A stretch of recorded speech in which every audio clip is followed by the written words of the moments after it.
l'architecte des temps et de l'espace, le maître de l'histoire et le conservateur de toutes choses, tant visibles qu'invisibles, Yahushua Hamashi.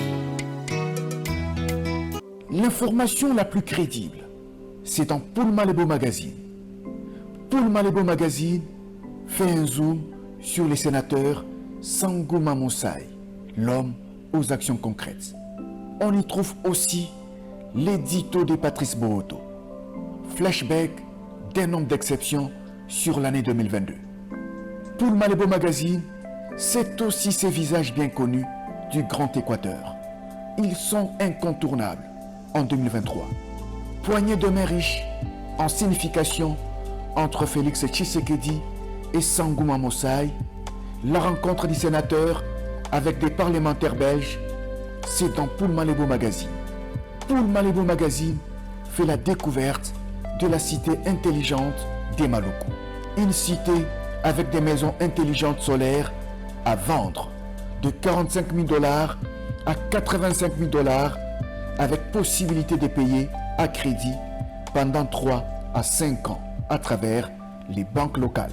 Connaître la cité intelligente avec des villas de 100 mètres carrés pour des parcelles de 15 sur 16 et des villas de 150 mètres carrés pour des parcelles de 20 sur 20, c'est dans Paul Malebo Magazine. Paul Malebo Magazine, c'est aussi la mobilisation congolaise contre la guerre de l'Est. Comprendre comment Samalou Kondé a doté un budget d'1 milliard de dollars à l'armée, c'est dans Paul Malebo Magazine. Paul Malebo Magazine, c'est l'info dans l'impartialité. Très bien, merci. Lélo, vendredi le 9 juin 2023. Merci, il est 21h. On a dit que à travers l'émission Tokanisa Mboka. Tokanisa Mboka, nani akoki kolinga Congo. À travers l'émission aujourd'hui, c'est la bande de Bolingo ya Congo, le patriotisme, le Congo Kanisa, pour ça il y a Mboka na biso. Pambate surtout ça il Mboka te, ils la moto mususu ko ça il a biso ngazalite. Biso ba Congolais tout ça la fier et tout ça Mboka moko monene, ils ont 145 territoires. Mboka monene ils ont 26 provinces. Mboka monene superficie ils ont 2 344 860 km². Tala Mboka monene. Surtout tout à bankito nzamba pesi biso nango somo yango na moni Congo ils a toujours kozanga kimia Congo a toujours envié na bapaya pour être kita ezali monene baï scientifique baï bato bazebi balobi ete Congo est le premier pays riche au monde. Merci pour l'enquête belle on nzambe a pesi biso mikolo mileki bato ko découvrir fourbière na Équateur otala kita otoyeba ko toyeba ba diamant na ba cuivre tala fourbière yango yé avec cet changement climatique ça peut jouer un rôle très important pour le monde mobile s'il vous plaît.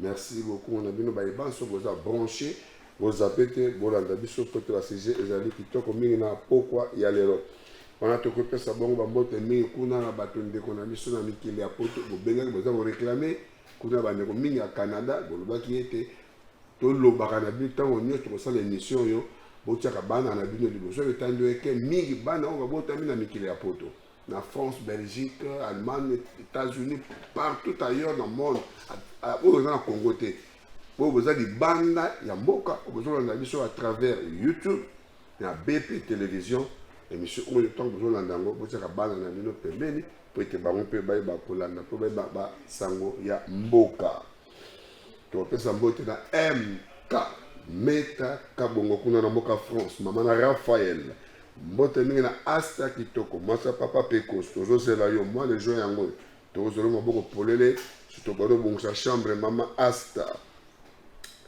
mbote kuna bande wa Canada Freddy Moba mwana Nyangara tozela yo Freddy Moba mwana Nyangara mbote bele kuna okoma na mboka Canada merci na Bamo le seul Fourmi Rouge mwana IDPS merci à mbote bele na mama dodo toza pe kozelo mama ba conteneur c'est commis to fungola on a noté to zaka yo moko ya poto fungola yango merci na bino ba ibanso bonjour na biso à travers YouTube na BP télévision sans oublier CP Trésor Mwabi Yannick na Londres, et il y a Charlotte Bumbula. Merci.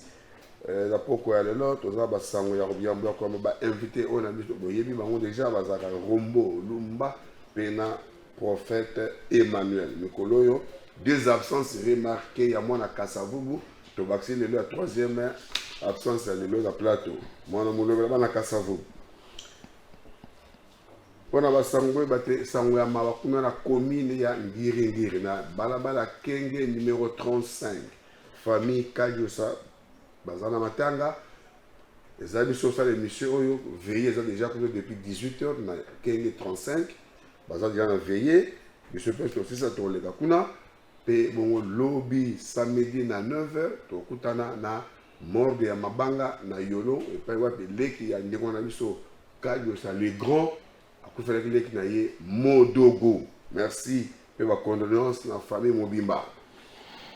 Qui top puis moi Mboka, deuxième vice-président du Sénat, professeur Dr Sangouma Temosai, il y a maman na délégation, il y a un sénateur congolais, Bazabongokuna na Mboka Kampala na Uganda, et puis il y a président Museveni, Bakil Salani, Bazana Bakendeki Bongo na invitation, il y a président du Sénat, il y a Uganda, madame Anita Annette Among, il y a bien que bango pote bakende bongo na ouverture solennelle.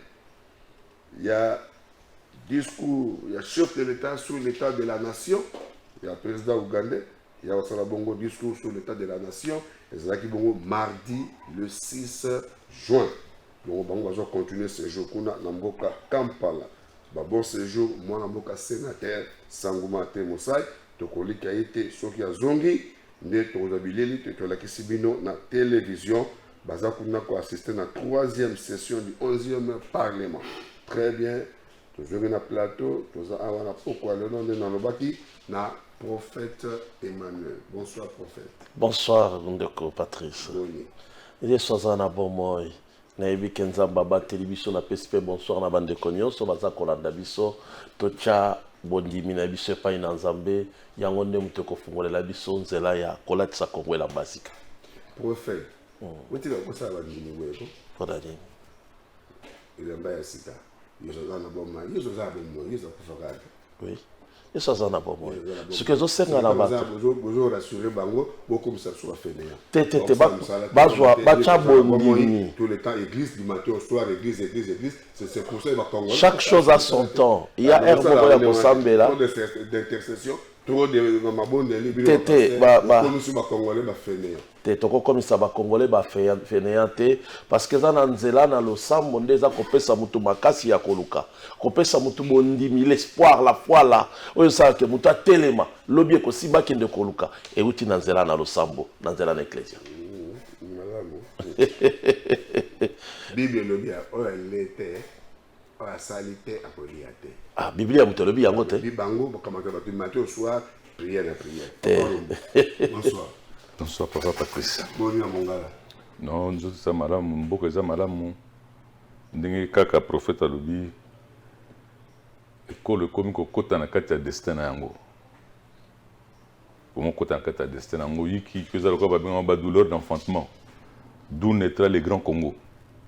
Donc yango wana tosepelaka mingi na émission oyo tokanisa ekolo, tokanisa mboka po tosalisa bana mboka bamiyeba so baza banani parce que je crois que le problème ya Congo eza mingi bamiyebi te so baza banani.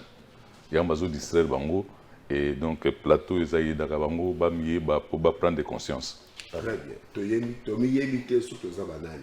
Merci mingi to continue sujet ya lelo eza makasi mingi kasi mbaleleki to surtout fongolaki mpoke. To lobelaki yango déjà mbaleleki. Pourquoi ba conflit interethnique eza bongo kosila te na Congo? Bokaki ndenge bandeko bapesaki mayele pe bwanya pona koluka pourquoi toujours un conflit? MONUSCO a yeli biso ça fait plus de 2 décennies qui n'est à kakate. ONU bayobi ka yeli maintien de la paix. Ba yawa ça fait 2 décennies qui n'est à la kakate. Ba conflit yiki et c'est na Congo te. Ba infiltration et c'est lié na Congo te. Congo est mboka monene zana kita ebele. et tout ça il y a des mboka bilaka tu vas comprendre te alors le ba na plateau ba kongola biso na ino papa le bien dire que yeki ezaka ka biloko moko passager donc ba fongola to ko koyeba pourquoi ba conflit c'est la tête pourquoi infiltration ba nous ba kanti eza lelo tango ya kabila wa tête to ka tango infiltration ba e banda tango tu maréchal à botanité papa Obi ndeko Patrice kaka ndenge ezalaka na biso bacongolais komi lukaluka na 1992 nasali ndenge bacongolais basalaka sala vie na binga mpe nakendaka na Afrique du Sud situation ezalaki mobulu nakende na Afrique du Sud pour que emarché tokei na baninga tosalaka par Lubumbashi tokoti Zambie Zimbabwe tokutani na accident Afrique du Sud, retour à Sud-Africain noir, misala pasi, tozongi na Zimbabwe, to sala exil na Zimbabwe. Mais on peut balingiter parce que le président Aguilera commandé Kamuzu Banda, c'est un grand ami au maréchal Mobutu. Abiba Zairo ba ko sala exil pas naité, il faut to refouler biso. Mais pour nous refouler à tirer biso na prison. C'était la première fois de ma vie que je passe une nuit parce que je n'avais même pas visité Makala. Et dans cette prison, j'ai rencontré des Africains. Nalala te butuana tozaki 4 ba africain bazo kamwa ba moni ba zairo mbala liboso na vie na bango parce que pour eux la prison na lilongwe ma la prison na lilongwe parce qu'on devait nous refouler na Zambie le matin mais poto qui maté ba garder sur la prison les autres africains qui étaient dans la prison ba moni ba zairo pour la première fois les peuples de rêve so azo comprendre était comment est-ce que zairo a koko le temps ba mboka ba pauvre ko ba mboka wana. Parce que pas la bango, babi en Afrique, batekaka ba mapangu, po bati na bana la bango na Zaïre, donc Congo, République démocratique du Congo. Tout Africain, toute famille africaine qui a un enfant au Congo, famille la bango bonga. Parce que c'est un pays, selon eux, au bois qui graine na mabele, atteint les couleurs mabange boti. Diamant et zélo côté. Donc, vous comprenez comment est-ce que vous êtes dans un paradis et vous vous permettez de quitter le paradis pour autant dans la bango pauvre. Donc, l'ami que vous avez rencontré après 92, c'est quelqu'un qui a été dopé par cet entretien à prison où les autres Africains m'ont parlé de mon pays. Et je me suis souvenu, il y a des gens ici qui vendent la parcelle familiale pour aller en Europe, mais l'avion qu'il a amené en Europe, les zongi, la mindele, ils sont sali 3 ans comme patron, il y a qu'on zaga rola dans le salon parce que c'est un candidat. Donc, il y a que biso ba congolais to yibimbo kana msote. On a répondu à la question. Ce que nous avons dit, c'est que les Africains ont un paradis terrestre. Alors, c'est normal que le paradis terrestre soit le cas. C'est pourquoi nous avons un le problème, c'est est-ce que nous avons propriété de la manga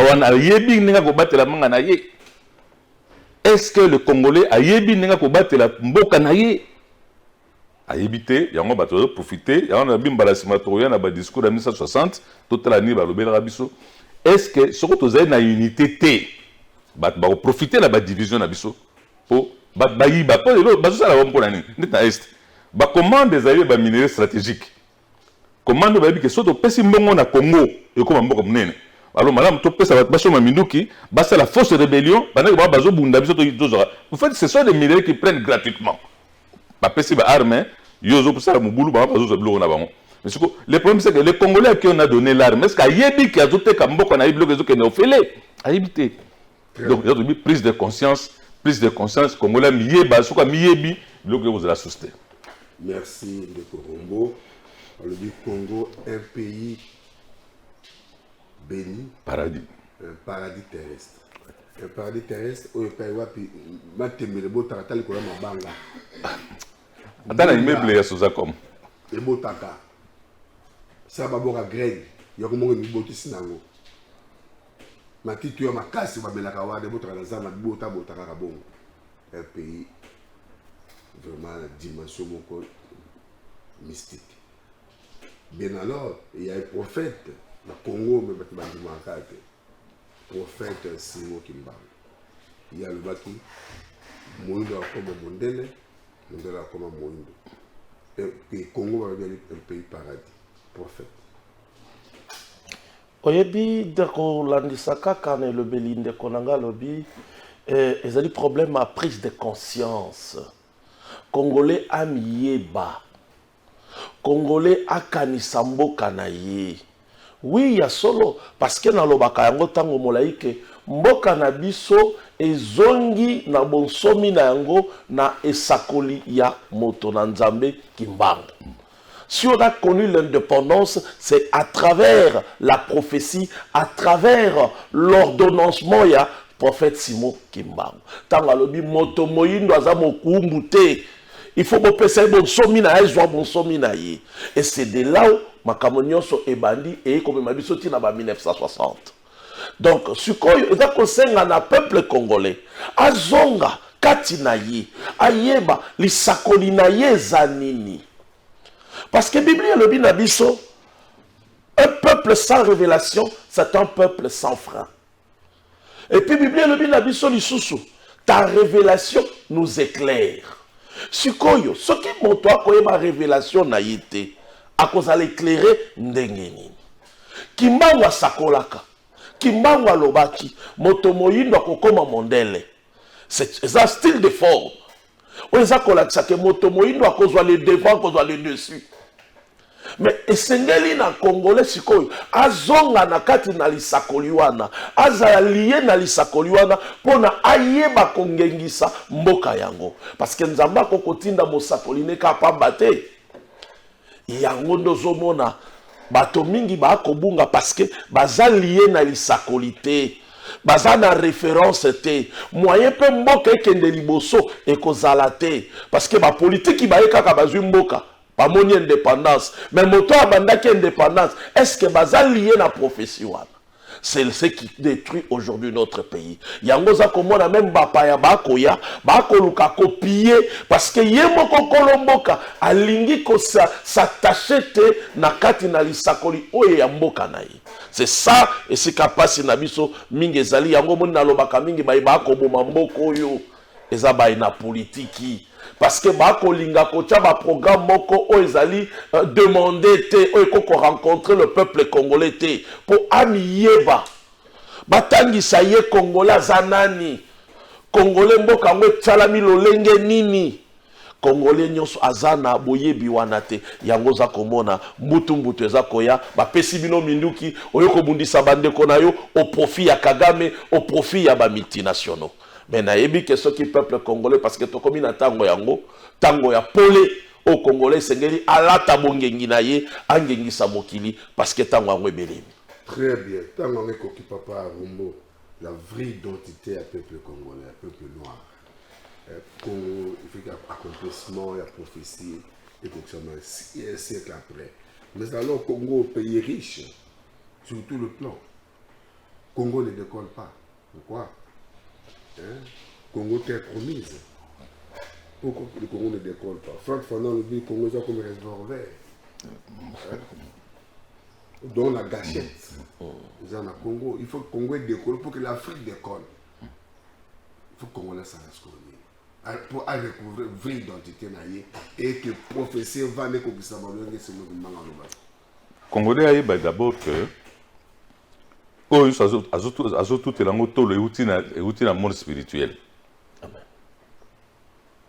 Tout vient du monde spirituel. Et donc, l'union sur le d'abord dans le monde spirituel, c'est manifesté dans le monde matériel. Et la chose la plus grave, la plus importante, tout ça, le miracle,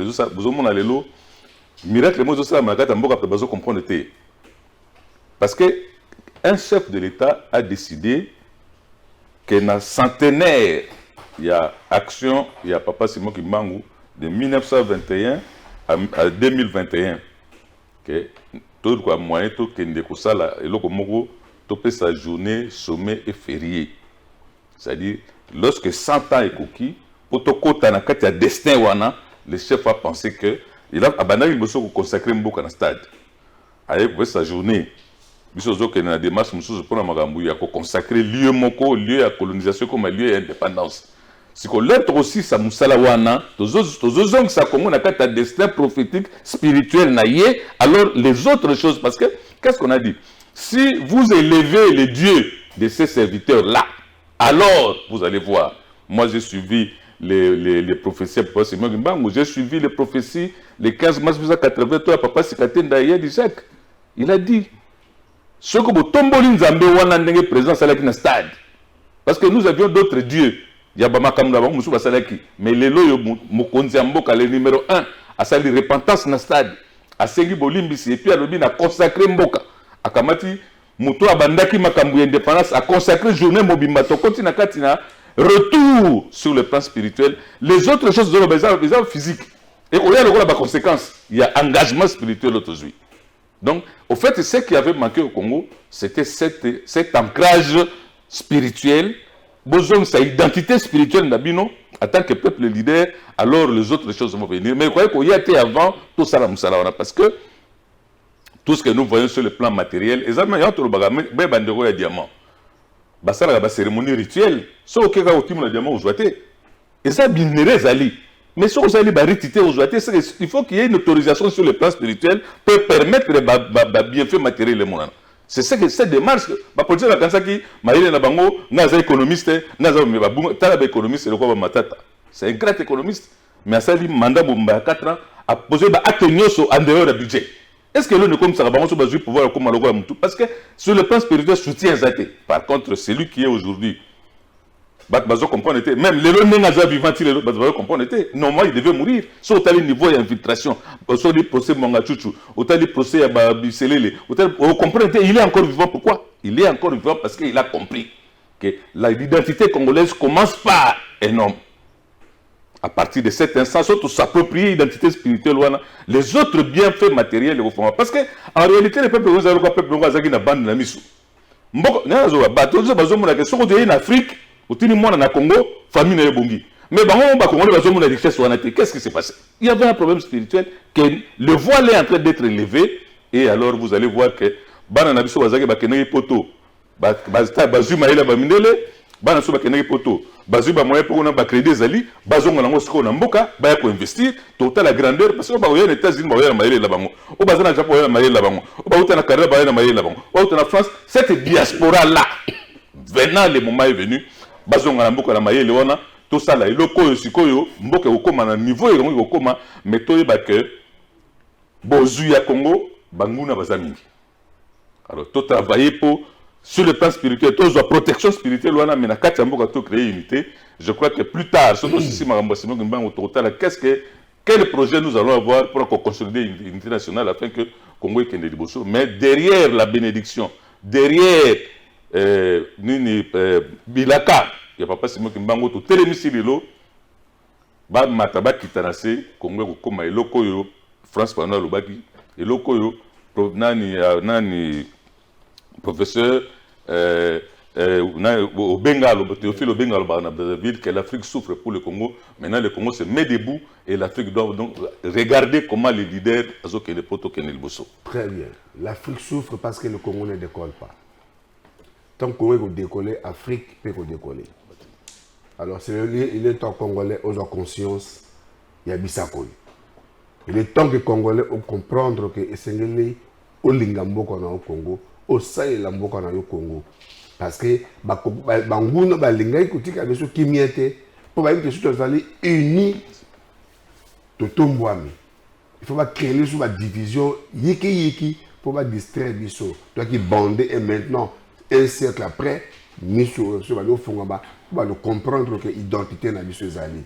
La vraie identité à Congo, Zali. Et tout ça, la dit, peut être Koka, que l'identité n'a Bisso. Peut prophétie na biso kokisama yango bakamibale osaleba au mot dia que date le 6 et c'est déjà journée dédiée na mfumo kimbangu et ça déjà na processus et alors de Galobi et c'est tout élevé un hôtel pour un Nzambe ya prophète papa tu peux prophète babi tout élevé Nzambe ya prophète na biso simo kimbangu. Oyebi, Bible le binabiso, dans l'homme c'est l'esprit. Job Albi, c'est le souffle du Tout-Puissant qui m'anime. L'indépendance a commencé et pas une motomoko. o molimo epemaki kati na ye. Alors tango bazwi je suis en mboka bapesi na baye na politique elingi kosenga ke bapolitique il faut se référer na molimo oyo réclamaki indépendance na liberté na bango. Or tango maintenant le politique ne se réfère plus à l'esprit, c'est ce qu'on appelle l'égarement. Yango zomona to kobunga. Yango komona ba pasi oyo nyonso ekoya. Mais mokonzi ya mboka na beteli nzambe maboko mingi na oyo asali na mokonzi ya mboka. Toleki batango ebele tango milai ebele. Batikalaki kolongola nini ya Simon Kimbangu te emprisonnement na ye, condamnation na ye. Tomoni yango na Joseph Kabila, toyo komona yango ya motuya na président Nabiso Félix Antoine Tshisekedi Tshilombo. Oyo a consacré le 6 avril comme étant journée chômée payée pour na kobanza misala ya Kimbangu. Mais ce qu'on misala yango ezalaki nini? Misala yango ezabaki sur l'indépendance. Oh lelo tomoni bato ebele babimi balumumba ainsi consort les autres. Mais bazui yango wapi? Bazui yango par la prophétie de Simon Kimbangu. Donc cela veut dire pour que la République réussir, il faut batoba se référer na prophétie. Balanda chemin onzamba trasaki. Oyebi lelo batoza ko identifier Israël à travers mutumoko Jacob. Zalobla lobi Israël sera mes fils et mes filles. Mais quand on parle d'Israël, on parle de quelqu'un, Jacob. Donc Nzambe ya Jacob. Les dieux d'Israël, les dieux de Jacob. Les dieux de Kimbangu. Tout simplement, il y a des promesses, il y a des principes. Nzambe wana apesaki. Quand je parle de prophète Simon Kimbangu, na komona mosakoli, oya latinguya na molimo mosantu. Akoloba tina na mboka na biso ekende liboso. Kimbangu akabola kite. Parce que na tango wana ibaki ke Congo ezalaki na babikolo ebele. Malobi Congo faut indépendance. Il fallait le bakaka te biso ba Congo. Bo libérer biso. Te aloba te baluba bo libérer biso te. Akei na dimension onzamba memi alobi le Congo doit être indépendant. Motomoyindo akokoma mondele. Donc cela veut dire motomoyindo azonga na place na ye ya bongengi. Et l'autre ekoboma mboka na biso ezali parce que ba na politique o bazwa ki politique ba bosani siko ko se référer. Mais lelo gloire à Dieu parce que mokonzi na biso mboka azongi comme mabiso na katina o ezali prophétie ya Simon Kimbangu. Na kati ya misala ya prophète Simon Kimbangu. Siko ezako senga lisusu encore plus loin. Toyeba na ko ériger hôtel. Hôtel wana pona nini? Parce que lorsqu'on renverse une hôtel, il faut reconstruire un autre. Parce que na gare centrale, il y avait l'hôtel, il y a colonisation. Oyo batongaki baza kolakisa ke Congo eza mboka konzami na roi de Belge. Tango bolongoli yango bozongi sini. Il faut bozongi sa makomi, bozongi sa image. Il y a prophète Kimbangu oya lobaka l'indépendance. Parce que l'indépendance c'est bimi na ba politique te. Ba politique inde bazui makambo esi lobamaki. Yango ne ce qui to se référer na yango okomona ke mboka na biso tokozonga na bomoko pe tokongenga lisu makasi tokongengisa Afrika mobimba pe mokili mobimba. Très bien. Tokongengisa Afrika mobimba pe mokili mobimba. Congolais. RDC wabengondo bazairois congolais esenge na biso tozonga na nzela tozonga na nzambe ya mfumu Kimbangu tozonga pour le prophète Kabila to kwesa hôtel ya colonisation basiba kwesa il faut na biso ba congolais to ériger notre hôtel ya mfumu Kimbangu prophète alobaka tant to ko ériger yango bokomona passe ya Congo ekosila bitumba est ekosila. Parce que c'est au comment tu gagnes toujours tozala nkitebele un pays immensement riche na dimension moko ya kukamwa mais population ils ont toujours la souffrance na misère pas maté congolais na comprendre identité na yede si quand on comprendre notre vraie identité c'est que c'est na biso papa mokonza mboka bakonzi bokolanda biso ba service boyeba ke bino baye politique bozwaki indépendance kasi moto moko abundelaki yango moto moko apesaki nango na bisakoli eutaki na monde spirituel Fumuki Mbangu akufeli mpe yango akufi mpo na yango bala sima tobeta lisolo ya Fumuki Mbangu awa bakangaki ye moko komitika bolokola prisonnier bakoki kokakanga ye te akufi liwa ya Yesu oyo bayelaki biso religion baambrouye biso na banzamba mindele oyo biso peuple moindo to na nzambe na biso c'est que tozongela notre vraie identité surtout ériger monument ya Fumuki Mbangu vous allez voir que les choses vont changer dans ces pays monsieur tozun moko ya motuya ya date le 6 et s'ilité mais sengeli na mokonzi ya mboka a accomplir mission oyo bapesaki et vous allez voir mais maza koleka na mboka na biso comprendre te babandi baguerre wana ça fait comme 2 décennies na est bakoti babotoli basongi basali eza bayiki oyo esengeli nango batribulation po tokende na bilaka toza mboka ya bapromesse alors peuple congolais azongela nzambe na ye nzambe bakoko na ye po ete Congo ezali pays moko béni le vraie identité na biso ya peuple congolais sikoyo tosala nini mpona ke tozongela vraie identité na biso pamba te bareligion eyaki ebele awa balakisaka biso nzambe mondele za bolonde moto moyindo tala ndenge bakosaki biso yango moni ngai nalobaka nandimaka biloko wana te parce que nzambe aza mondele te oyebi un jour moto moko atuni nga nayebisi nga naza ange noir alobi na ngai pourquoi babengi yo ange noir yebisi qui vous dit que noir veut dire obscur qui vous dit aussi que blanc veut dire Dieu parce que couleur eza nini ozo comprendre donc bazwi motomo nyonso wana ezali bizaleli colonial balingi korendre moto joba bazwi moyindo satana mondele nde nzambe ozomona yango tosengaka na o mokonzi ya mboka asali eza motuya mais esengeli tokela eloko moko oyo ezali référentiel auquel tant tokoloba neti makambo ya gare centrale ça nous permet que tango moto nyonso akoleka akoyeba ke moko eza ya Kimbangu tango tokoloba Kimbangu mosali na nzambe mosali na nkolo Yesu mosakoli na Yesu Masia alors et puis est-ce que de mozlayi encore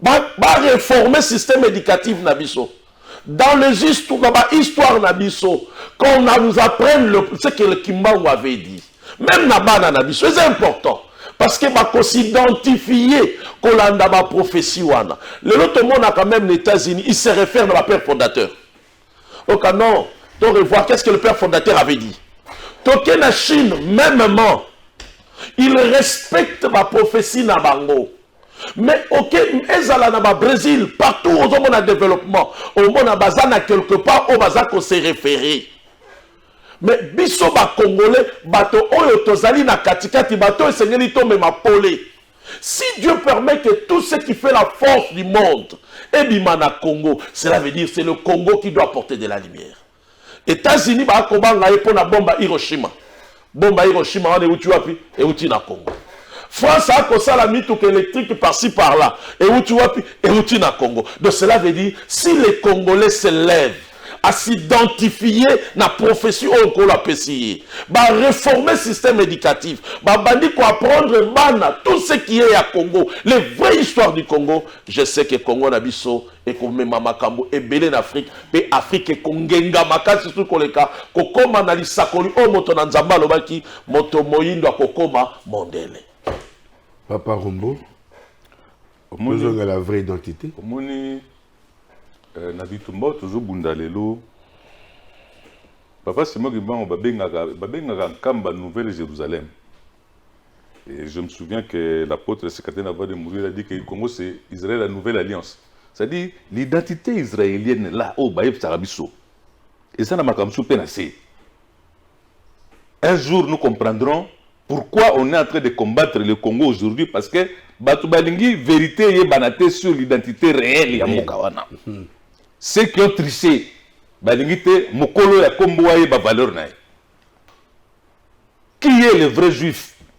C'est un jour to l'Obama, solane ko l'Obama. Et bandir za ko l'Obama.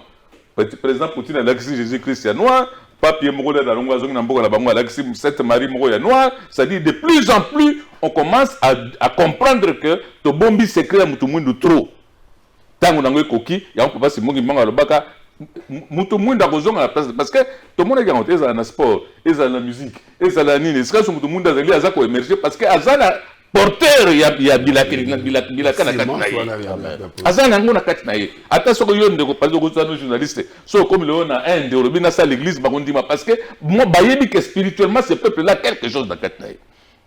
Donc la guerre de positionnement juif, qui est le vrai, qui est le faux, et ça peut guerre moko ya l'équipe moi moulaya on tozo ba to bukana ne porte à liboso to mi pesa identité to zonga na sima ya bilaka ya papa Simon Kimbangu pour to bunda bitumba wana parce que bato ba ba sala yango ba kokite. Moi quand j'ai parlé avec Nimbana Semi, qu'est-ce qu'il m'a dit arobi ba ngaki ba exterminer peuple en Afrique centrale depuis Égypte. Là ba bandaki ma ko tumba ba bibliothèque Alexandrie et c'est là qui déjà pour la ko exterminer peuple na pour ba planter peuple na ngo batiaki. Mais bango beaucoup bakimi na kata zamba balandi bango sur na 16e siècle na pas battre so basilité. Donc il y a un combat spirituel, un combat de leadership mondial. Mais bato ba wela kiango bakoki yango suspect. Lelo mukolo ya pouvoir alinga récupérer pouvoir naé mais ko ça maka so bozongi na se bilaka. Et c'est ce moment que nous sommes en train de faire. Monsieur l'autre soleil na papa Zakolobi a pesi opportunité, a pesi accord, a pesi caution, a pesi bénédiction. Musala bozo sala pona tongela hôtel. Il y a papa Simon Kimbangu na gare centrale et continue à bilaka. Il continue à bilaka. Boke na oli boso bosi sango na mois d'octobre, le 12 octobre le kwa na salama à ce moment-là ba mataba kita pour commencer à côté la carte de destin même aussi masu azate. Très bien. Prophète, il faut ériger un hôtel na gare centrale pour na papa Simon Kimbangu. Et c'est loko ya motuya parce que kozala comme référence. Appel na mandiro banso. Yango tozo ya esa toza ko senga na bandeko nyonso bakambi ya mboka surtout bayeba ke o ezali bilaka pona tolongwa to suto bima na kati ya kiboumbu mais esika wana ya gare centrale eza esika oyo batelimisaki hôtel ya colonisation esika wana kozala pe motuya ya totelemisa hôtel ya indépendance. Donc ekobanda ko permettre bana na biso bayeba histoire na bango même na bapaya bayeba ya solo ke ezana mosakoli oyo nkolo Yesu atelemisaka na mboko oyo oyo alobaka sur l'indépendance et puis ekozala bongengi monene na kati na mito na bato yango tokosenga tokobeta pembela na bakozi na biso ya mboka parce que bino nde bato mozali na biki ya kopesa signature mais boyeba yango ete bokonzi bino lelo boza ko exercer et outi parce que prophète Simon Kimbangu asakolaka sur l'indépendance pour ete soki asakolaka te lelo kozala ministre te lelo kozala gouverneur te lelo kozala bourgmestre te il a fallu mutu moko aya abundela indépendance nzamba utiliser ye alobela sur l'indépendance pour tokoma esika otoza nango lelo yango tosenga concours ya ba nyonso o bazako se retrouver parce que le nom noir nyonso azako se retrouver dans la prophétie de Simon Kimbangu. Et l'autre ngana c'est que appel au prophète ya sali eza ko réaffirmer ka démarche sociale. Amen. C'est to komaki déjà mkanda mokonzamboka totindelaki ye tozaki na séance d'harmonisation hier na papa Zako bango nyonso bazala mikanda premier ministre azala mikanda oya président sekendeki ba ministre lokwa ba Gilwando ba ministre belé bazala plus mobilu gouverneur bazala mikanda on a déjà mais tozozela siko lokwa to sisi première étape tozosi sango bientôt tozonga bayeba keso tokutani to ba comme sango eloko moko komba moko national to réaliser le kouana et puis total à lobby mais histoire de reconnaître que batouana basalaka eloko moko et salamboka boy c'est mieux d'entrer dans l'histoire à cause de ba œuvre que d'entrer dans l'histoire parce qu'on a beaucoup d'argent dans la banque na poto. Merci Nabino Baïbanso Bolande Biso na pourquoi il y a lelo to tellement to lamuka to retrouver notre vraie identité et tous à la sima ya bilaka ya Fumukimba. Le Congo est décollé. Faut réécrire l'histoire d'Enge Lumumba Lobaka, histoire ko ba Congolais bango moko.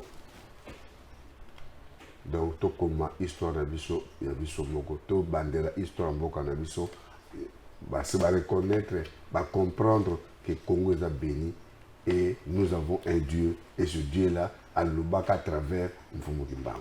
Merci la Bible Bolandaki au père Zalida bakanisa ko pesa à travers Fumukimbangu nous allons avoir plateau ouvert où on participer to bengi ba Congolais nyonso ba église nyonso sans discrimination. Biso banso oh so ko reconnaître nous allons moto moindo yaka nous avons tout solo la masolo ya moto na biso abandaki masolo ya baindo pote tozonga na nzela tobunga kinzela oui kasi siko biso fongwami tozonga na nzela tozonga na alignement pour être tozonga notre vraie identité.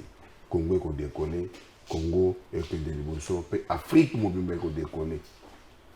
To rétablir, to zonga ça, Zambia Fumukimbangu, to ériger hôtel et monnaie la gare centrale.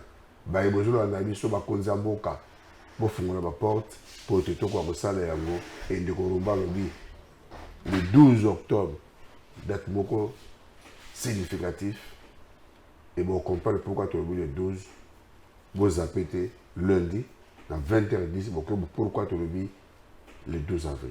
Merci, Nabil Obaz. Tu as lobby, samedi à 11h30 pour la rediffusion, puis lundi, à 20h10 pour vous comprendre pourquoi nous avons lobby le 12 avril. Bye.